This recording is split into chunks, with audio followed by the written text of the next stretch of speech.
ప్రత్యేకంగా బీసీ నాయకులందరికీ ప్రత్యేక ధన్యవాదాలు తెలియజేసుకుంటూ తెలుగుదేశం పార్టీ అంటే బీసీల పార్టీ ఇప్పుడే మా అధ్యక్షుడు రాజన్ గారు చెప్పినట్టు ఏదైనా ఒక అభివృద్ధి జరిగింది ఒక బీసీలకు కావచ్చు ఎస్సీలకి మైనారిటీలకి ఈ రాష్ట్రంలో మంచి జరిగింది అంటే అది ఒక తెలుగుదేశం పార్టీ శ్రీ నారా చంద్రబాబు నాయుడు గారి హయాంలో మాత్రమే వారికి మంచి జరిగిందని తెలియజేసుకుంటూ ఈ భవన నిర్మాణం కూడా 2015-16లో తెలుగుదేశం పార్టీ ఉన్నప్పుడే శాంక్షన్ అయ్యింది.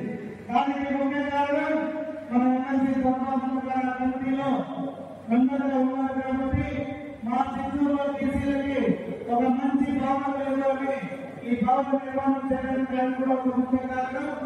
అలాగే ఎవరైతే చిత్తూరు బీసీ నాయకులు అందరినీ ఒకటే తెలుగుదేశం పార్టీకి ఎప్పుడు మీకు అండగా ఉంటుంది.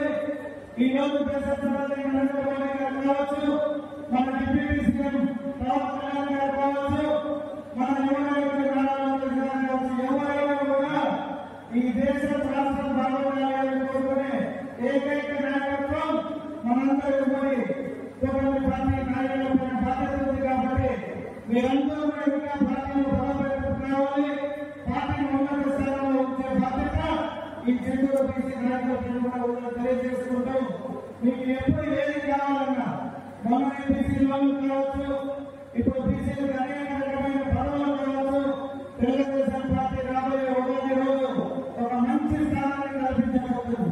కాబట్టి మరొకసారి మన ముఖ్యమంత్రి గారికి కూడా ఈ అవకాశం ఆ రోజు ఈ బిల్డింగ్ కట్టుకోవడానికి కల్పించినందుకు వారికి ప్రత్యేక ధన్యవాదాలు తెలియజేసుకుంటూ ఇటువంటి కార్యక్రమాలకు ఇచ్చేసి మమ్మల్ని ఇంకా ప్రోత్సహించాల్సిందిగా మన జిల్లా ఇన్ఛార్జ్ మంత్రి గారిని కూడా కోరుకుంటూ ముఖ్యంగా మన కలెక్టర్ గారు ఎప్పుడు ఏ విషయాన్ని అడిగినా కూడా దాన్ని పరిశీలించి ఎమ్మటే రిటర్న్ అడ్రస్ అందించే ఒక మంచి కలెక్టర్ని మన ముఖ్యమంత్రి గారు మనకు ఇచ్చినందుకు వారికి ప్రత్యేక ధన్యవాదాలు తెలియజేసుకుంటూ సెలవు తీసుకుంటున్నారు.